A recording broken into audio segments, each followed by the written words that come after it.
Hi friends, welcome to my channel. Friends, ఈరోజు మన వీడియోలో వచ్చేసి చికెన్ కర్రీ సింపుల్ వేలో ఎలా చేసుకోవాలో చూపిస్తా ఫ్రెండ్స్. మసాలాలు ఎక్కువ లేకుండా సింపుల్గా ఈ విధంగా చేసేసుకోవచ్చండి. మంచిగా గ్రేవీ వచ్చి మనకి రైస్లోకి, చపాతీలోకి, రోటీలకు సూపర్గా ఉంటుంది ఫ్రెండ్స్. ఎలా చేయాలో చూపిస్తాను. ఫస్ట్ టైం మన ఛానల్ చూస్తుంటే లైక్ చేయండి ఫ్రెండ్స్. ముందుగా నేను ఇక్కడైతే 1 కేజీ చికెన్ అయితే తీసుకున్నానండి. 2-3 సార్లు బాగా క్లీన్ చేసి పెట్టేసుకోవాలి. చూడండి, కొద్దిగా లావు సైజు ముక్కలు అయితే మనకి బాగుంటాయి, బాగా టేస్ట్గా. ఆ విధంగా నీట్గా కడిగి పెట్టుకున్న తర్వాత 1 స్పూన్ మ్యాగ్నేట్ చేసి పెట్టుకుంటే మనకేంటంటే చికెన్ చేసే ముందు బాగా పట్టిద్దండి, బాగుంటుంది. అందుకని ముందుగానే కలిపి పెట్టుకుంటున్నాను. 1 స్పూన్ పసుపు, 1 స్పూన్ కల్లుప్పు అయితే బాగుంటుందండి. 2 స్పూన్లు అల్లం వెల్లుల్లి పేస్టు ఫ్రెష్ది వేసుకుంటే బాగుంటుంది, తాజాగా. అలా 2 స్పూన్లు వేసేసుకొని 1 స్పూను కారం, ఎండుమిర్చిది విధంగా చూడండి, గడ్డిగారం అంటారు చూడండి, అది 1 స్పూన్ వేసేసుకొని 4-5 స్పూన్లు పెరిగేసుకోవాలండి. పెరిగేసుకుంటే బాగుంటుందండి, గ్రేవీ కూడా బాగా వస్తుంది, రుచి మాత్రం బాగా టేస్ట్గా ఉంటుంది. పెరుగు వేసుకునే వాళ్ళు స్కిప్ చేయొచ్చు. అది మొత్తం బాగా కలిపేసేసుకోవాలండి. ఈ విధంగా కలిపి పెట్టుకొని మనం ఒక 10 నిమిషాలు పెట్టుకుంటే ఏంటంటే చికెన్ ముక్కలకు బాగా పట్టిద్ది, బాగుంటుంది. మనం చేసుకునేటప్పుడు టేస్ట్ కూడా బాగుంటాయండి ముక్కలు. ఆ విధంగా మొత్తం కలిపేసేసుకోవాలి. చూడండి, ఆ విధంగా కలుపుకొని పక్కన పెట్టేసుకోవాలి. ఒక 10 నిమిషాలు నానితే సరిపోయిద్దండి. బయటే పెట్టేసుకుంటే సరిపోయిద్ది, ఫ్రిడ్జ్లో ఏం అవసరం లేదు. మొత్తం ఆ విధంగా కలిపెట్టుకుంటే ముక్కలు బాగా పట్టుద్ది. చూడండి, మూత పెట్టేసి పక్కన పెట్టేసుకోవాలి. ఇంకా కర్రీ చేయడానికి ఒక బాండ్లే ఇది పెట్టేసేసుకొని అందులో కొద్దిగా ఆయిల్ వేసేసుకోవాలండి. చికెన్లోకి మాత్రం కొద్దిగా ఎక్కువే పట్టిద్ది, ఆయిల్ లేకపోతే టేస్ట్ రాదు. అందుకని కొద్దిగా చూసుకొని కేజీ తగ్గట్టు వేసుకున్నానండి.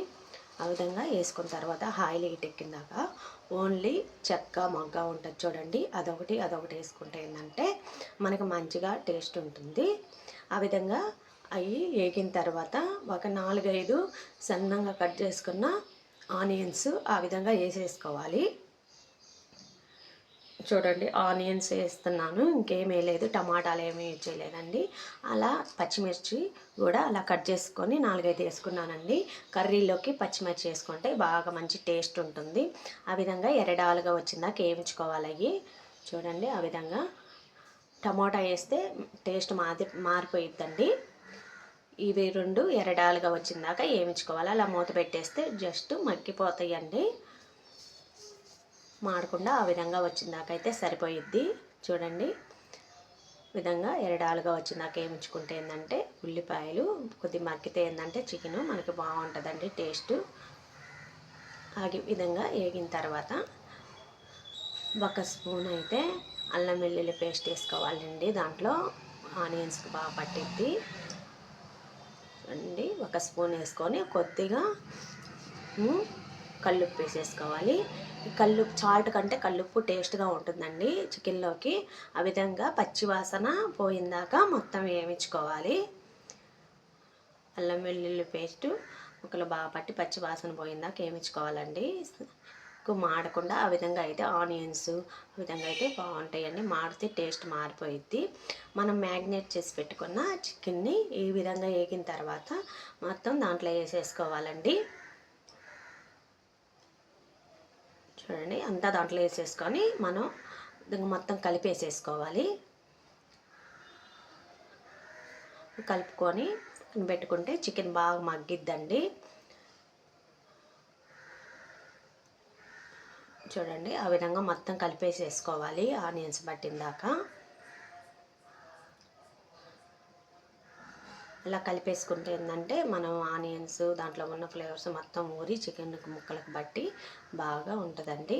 ఆ విధంగా కలుపుకున్న తర్వాత మూత పెట్టేసి కొద్దిగా ఒక 5 నిమిషాలు ఉడికేస్తే చికెన్లో ఉన్న వాటర్ మొత్తం బయటకు వచ్చేసిద్ది. అప్పుడు మనకు చికెన్ కూడా బాగా ఉడికిద్దండి. ఉడికితే బాగుంటుందండి చికెను, మనకు తొందరగా కూడా అరుగుద్ది కూడా. అలా వాటర్ అంతా బయటకు వచ్చింది చూడండి. ఒక 5 నిమిషాలు వదిలేస్తే మూత పెట్టేసి వాటర్ అనేవి అంతా బయటకు వచ్చేస్తుంది. చికెన్ కూడా ఉడికిపోయిద్ది తొందరగా. చూడండి, ఆ విధంగా వచ్చినప్పుడు వాటర్ అంతా మళ్ళీ మూత పెట్టేసుకుంటే మగ్గిపోయిద్దండి. వాటర్ అనేవి మనకు బయటకు వస్తే ఏంటంటే చికెన్ కర్రీ అనేది బాగుంటుంది. ఉడికిది కూడా ఉడికిద్ది. అలా వచ్చిందాక 1 స్పూను పసుపు వేసుకోవాలి. చికెన్లోకి బాగా కారంగా ఉంటేనే బాగుంటుంది కాబట్టి చికెను, అందుకని 3 స్పూన్లు నేనైతే గట్టి కారం అయితే వేసేస్తున్నానండి. ఎండుమిర్చి కారం ఉంది కదా, అది 1 స్పూన్ అయితే మనం కలిపేటప్పుడు పెట్టుకున్నాం కదండి, సరిపోయిద్ది. పచ్చిమిర్చి కూడా వేసుకున్నాం. కొద్దిగా ఘాటు ఎక్కువగా తినాలనుకున్న వాళ్ళు కొద్దిగా వేసుకోండి. నేను 3 స్పూన్లు వేసేసుకొని చూడండి ఆ విధంగా 2 స్పూన్లు పచ్చి కొబ్బరి వేసుకోవాలి. మంచి టేస్ట్ ఉంటుందండి ఈ పచ్చి కొబ్బరి. ఈ పచ్చి కొబ్బరి ప్లేస్లో మీరు ఎండు కొబ్బరి అయినా కొద్దిసేపు నానబెట్టుకొని ఎండు కొబ్బరిని వాటర్లో వేసుకున్న మంచి గ్రేవీ వస్తుంది, టేస్ట్ వస్తుందండి. ఈ విధంగా మొత్తం కలిపేసేసుకోవాలి. చూడండి సింపుల్గా ఈజీగా మసాలాలు ఏమి లేకుండా ఈ విధంగా చేసుకుంటే మనకి చికెన్ అనేది టేస్ట్ బాగుంటుందండి. ఆ విధంగా మొత్తం కలిపిందాక మొత్తం కలిపేసేసుకోవాలి. ముక్కలకి బాగా పట్టిందాక మనం కొబ్బరి కారం మొత్తం పట్టిందాక ఆ విధంగా కలిపేసుకోవాలండి. కొద్దిగంటే 1 గ్లాసు వాటర్ అయితే వేసేసుకున్నాను. ఈ మసాలాలు అన్నీ బాగా పట్టేస్తాయి అండి. వాటర్ వేసుకుంటే బాగా ఉడుకుతాయి కూడా. 1 గ్లాస్ వేసుకొని అలా కలిపేసేసుకోవాలి. చూడండి ఇక్కడ నేను గరం మసాలా ఇంట్లోనే వేసింది 2 స్పూన్లు అయితే వేసేసుకుంటున్నాను. ఈ వాటర్ ఏంగల్లో వేస్తే మనకి బాగా ముక్కలో పట్టిద్దండి గరం మసాలా అనేది. చూడండి ఆ గరం మసాలా కూడా వేసేసుకొని అలా కలిపేసేసుకోవాలి. మనం ఇంట్లోనే ఫ్రెష్గా ఎప్పుడు వేసుకుంటే చికెన్లోకి బాగుంటుందండి. ఫ్రెష్గా అలా మూత పెట్టేసేస్తే మగ్గిపోయిద్ది. చూడండి విధంగా ఆయిల్ అయితే పైకి వస్తూ ఉంటుందండి మనం ఉడికేటప్పుడుకి. సింపుల్గా ఈజీగా చేసేసుకోవచ్చండి చికెన్ కర్రీ అనేది. మంచి గ్రేవీ కూడా వస్తుంది ఈ విధంగా చేసుకుంటే. మనం టేస్ట్ కూడా బాగుంటుంది. చూడండి అలా కలిపేసేసుకోవాలి. మూత దగ్గరికి పడిపోయి ఆయిల్ అనేది పైకి వచ్చేసి ఉంటుంది.